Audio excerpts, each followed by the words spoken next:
Dear student, इस video के अंदर हम बक्सर के युद्ध के कारण, घटनाएं और परिणामों को समझेंगे।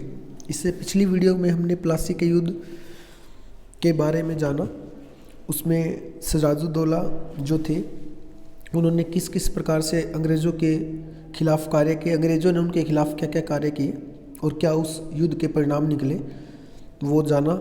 अब हम बक्सर का युद्ध की बात की जाए तो बक्सर का युद्ध जो है वो 1764 में हुआ था। 1764 में लड़ा गया था अंग्रेज़ों और नवाब मीर कासिम जो है वो बंगाल का नवाब था, जिसको अंग्रेज़ों ने मीर जाफ़र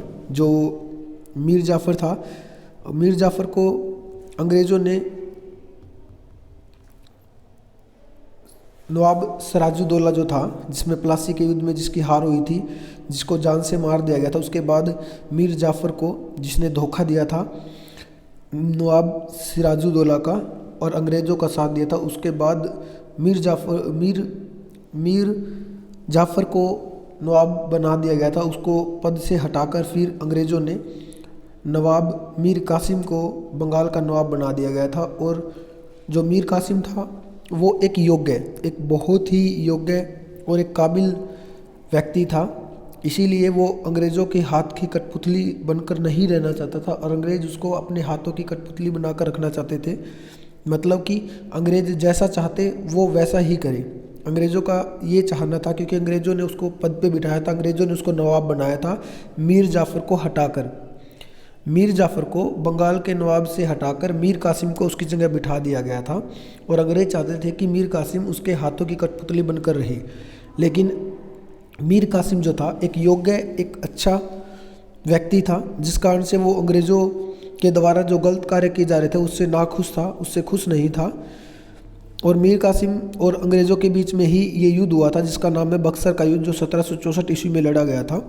इस युद्ध में अवध के नवाब सिराजुद्दौला और मुग़ल सम्राट शाह आलम ने भी मीर कासिम का साथ दिया था। अब कारण बताते हैं कि क्या कारण है, क्यों युद्ध लड़ा गया था। तो कारण की बात करें अगर हम, तो कारण में हम बात करते हैं तो मीर कासिम अंग्रेज़ों ने बंगाल का नवाब बनाया था मीर कासिम को, ये मैंने आपको बता दिया। मीर कासिम को उसके हाथों की कठपुतली बनकर रहे ये अंग्रेज़ चाहते थे, परंतु मीर कासिम एक योग्य शासक था। वह बंगाल की दशा को सुधारना चाहता था। बंगाल की जो अव्यवस्था थी, बंगाल के अंदर जो दुर्दशा थी बंगाल की, वो उसको सुधारना चाहता था, उन कमियों को दूर करना चाहता था। इसी कारण से वो अंग्रेज़ों द्वारा किए जा रहे गलत कार्यों के खिलाफ़ आवाज़ उठाने लगा था और अंग्रेज़ भी फिर उससे चिढ़ने लगे थे, क्योंकि अंग्रेज़ों का मानना था कि हमने इसको पद पे बिठाया है और ये हमारे ही खिलाफ़ आवाज़ उठाने लगा है। इस कारण से इन्होंने मीर कासिम के खिलाफ़ भी षड्यंत्र रचना शुरू कर दिया था। मीर कासिम की बात करें, और भी कार्य थे। उसने सबसे पहले मीर जाफ़र द्वारा नियुक्त सभी अधिकारी, जो मीर कासिम था एक योग्य व्यक्ति था, इससे पहले मीर जाफ़र था। मीर जाफ़र ने बहुत से अयोग्य व्यक्तियों को पद पर बिठा रखा था देश का, जिन्होंने बंगाल को बिल्कुल बर्बाद कर दिया था, बंगाल का बिल्कुल नुकसान पहुँचा दिया था। और मीर कासिम ऐसा बिल्कुल नहीं चाहता था। वो एक अच्छा और एक योग्य और एक काबिल सेनापति, एक नवाब था। इसीलिए उसने मीर जाफ़र के द्वारा जिन जिन अयोग्य व्यक्तियों को पद पर लगाया गया था उनको सबको हटा दिया और अपनी सैनिक शक्ति को बढ़ाने के लिए उसने यूरोपीय अधिकारियों को भर्ती किया। यूरोपीय अधिकारी जो युद्ध की कला में माहिर थे, उनको अपनी सेना के अंदर भर्ती किया ताकि युद्ध के अंदर उसकी जीत हो सके, उसकी विजय हो सके। उसके बाद अगर बात की जाए तो यहाँ पे उसने अंग्रेज़ों के कर मुक्त व्यापार पर रोक लगाने का प्रयास किया। उन्होंने बोला कि अंग्रेज़ों से अंग्रेज़ व्यापार करते थे तो वो किसी भी प्रकार की चुंगी, जिसको टैक्स बोलते हैं, सामान को बेचते और खरीदते समय अंग्रेज़ों को बोला कि आप जब व्यापार करते हो तो आप जो कर है वो ज़रूर दे, ताकि जो बंगाल का जो अव्यवस्था है, जो बंगाल की अर्थव्यवस्था है, उसको सुधारा जा सके। क्योंकि आपको पता है कि शहर के अंदर या बंगाल के अंदर सड़कें बनवाना है, पेड़ लगाना है, नलके बनवाना है, स्कूल बनवाना है, लाइट का प्रबंध करना है और भी बहुत सारी व्यवस्था, उसके लिए बहुत अधिक मात्रा में धन की आवश्यकता होती है और ये धन जो है वो टैक्स वगैरह से मिलता है। लेकिन यहाँ पे सबसे ज़्यादा व्यापार पर अधिकार, जो टैक्स है वो व्यापार से मिलता है और व्यापार पर अधिकार था अंग्रेज़ों का। अंग्रेज़ किसी भी प्रकार से कर नहीं दे रहे थे, सिर्फ कर जो है जो वहाँ के स्थानीय लोग हैं उनको देना पड़ता था। अंग्रेज़ नहीं दे पा रहे थे, वहाँ पे नहीं देते थे। उसने अंग्रेज़ों को बोला भी कि भाई आप जो कर मुक्त व्यापार है उसको, उस पर रोक लगाई भी, आप भी कर दे। जब दूसरे हमारे साम्राज्य के जो बंगाल के जो लोग हैं वो आपके साथ व्यापार करते समय चुंगी वगैरह दे रहे हैं तो आप भी दें। लेकिन अंग्रेज़ों ने उसको मना कर दिया, चुंगी देने से मना कर दिया। तो इस कारण से मीर कासिम ने भी अपने राज्य के जो लोग हैं, बंगाल के जो लोग हैं या भारत के जो लोग थे, उनको भी मना कर दिया कि अगर अंग्रेज़ टैक्स नहीं दे रहे हैं तो आप भी देने से मना कर दो, आपको भी देने की कोई जरूरत नहीं। व्यापारियों को भी चुंगी देने से छूट कर दे दी, भाई आप भी छूट है, आपको भी छूट है, अंग्रेज़ों को है तो आपको भी छूट है। अंग्रेज़ों को ये बात अच्छी नहीं लगी, क्योंकि अंग्रेज चाहते थे कि ये हम टैक्स ना दें, ये जरूर टैक्स दे। परंतु मीर कासिम ने यह तो बोला क्या, तो आप भी टैक्स दें, नहीं तो ये भी टैक्स नहीं देंगे। तो लेकिन अंग्रेज़ों को ये बात अच्छी नहीं लगी, इसीलिए दोनों के बीच में झगड़ा आरंभ हो गया। मीर कासिम पराजित हुआ और अवध भाग गया। उनके बीच में लड़ाई हुई और मीर कासिम जो है वो हार गया था और वो वहाँ से भाग गया। घटनाएं की बात करें तो मुग़ल सम्राट शाह आलम भी उन दिनों अवध में था जहाँ पे मीर कासिम भाजा था। शाह आलम और अवध के नवाब सजाउद्दौला ने मीर कासिम के साथ मिलकर अंग्रेज़ों को युद्ध में हराने के वचन दिया भी, हम आपका साथ देंगे युद्ध के अंदर। तीनों ने मिलकर अपनी तीनों सेनाओं को सम्मिलित करके अंग्रेज़ों के विरुद्ध षड्यंत्र रचा। बक्सर के स्थान पर एक घमासान युद्ध हुआ जिसमें मीर कासिम, शाह आलम की सेना और नवाब सजाउद्दौला, इन तीनों की सेना थी। एक बहुत घमासान युद्ध हुआ, परंतु कुछ ही समय के पश्चात जो अवध के नवाब थे शाह आलम ने अपनी पराजय, अपने आप को हारा हुआ स्वीकार कर लिया और मीर कासिम भी पराजित हो गया और उसे गद्दी से उतार दिया गया।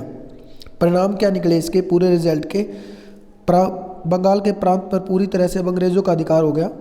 अब सबका यहाँ पे अंग्रेज़ों का अधिकार था। अवध का नवाब अंग्रेज़ों के हाथों की कठपुतली बन गया था और जो भी अंग्रेज़ों का नवाब था वो अंग्रेज़ों के हाथ की कठपुतली बन गया था। उसने अंग्रेज़ों से 50 लाख जुर्माना, युद्ध में जो हानि हुई थी, नुकसान हुआ था, उसके हर्जाने के रूप में देना स्वीकार कर ले, मैं आपको 50 लाख रुपये हर्जाना दूंगा।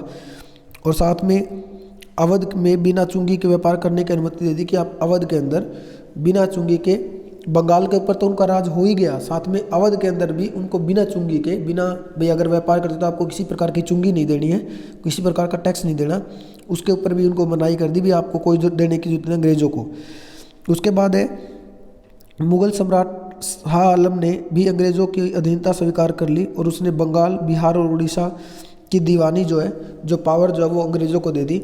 और इस विजय में भारत में अंग्रेज़ों की साम्राज्य की जो नींव थी वो दृढ़ हुई। दृढ़ मतलब मजबूत हो गई। अब सारा जो भारत के ऊपर, पूरा भारत के ऊपर इनका कब्जा हो चुका था। अब इनको कोई रोकने टोकने वाला नहीं था, क्योंकि बंगाल के अंदर ही सबसे पहले सिराजुद्दौला था जो इनकी सबसे बड़ी अड़चन थी। फिर बाद में मीर कासिम भी इनके कार्यों के बीच में अड़चन पैदा करने लगा था, एक बड़ी रुकावट बनने लगा था, उन्होंने भी इसको हरा दिया था। और आपको पता है कि हार के मेन कारण थे कुछ धोखेबाज देशद्रोही जिन्होंने अंग्रेज़ों का साथ दिया, अपने राजा महाराजाओं का साथ नहीं दिया, इसी कारण से वो हारे थे। सो आपने इस वीडियो में बक्सर के युद्ध के बहुत सारे वेरी इंपॉर्टेंट पॉइंट देखे। प्लीज़ आप इस क्वेश्चन को अच्छी प्रकार से करें, समझें। अगर नहीं समझ आता तो एक बार फिर देखें, क्योंकि स्टार्टिंग में ऐसा नहीं होगा कि आपको एक बार में ही क्वेश्चन क्लियर हो जाए। आप एक या दो बार आप इसको देखोगे अच्छी प्रकार से। एक आपसे इतनी निवेदन है कि जब भी आप कोई क्वेश्चन करते तो प्लीज़, अगर आप 5 मिनट पढ़ रहे हैं, 10 मिनट पढ़ रहे हैं, तो प्लीज़ उसको ध्यान से पढ़ें, आप इधर उधर ध्यान ना रखें। अगर आप 5 मिनट भी सही प्रकार से पढ़ोगे तो मैं नहीं मानता कि ये आपको क्वेश्चन लर्न नहीं होगा। सो प्लीज़ इसे अच्छी प्रकार से समझें, इम्पोर्टेंट क्वेश्चन है। मैं आशा करता हूँ कि आपको क्वेश्चन भी समझ में आएगा और आप इसको सही प्रकार से करेंगे। जय हिंद, जय भारत।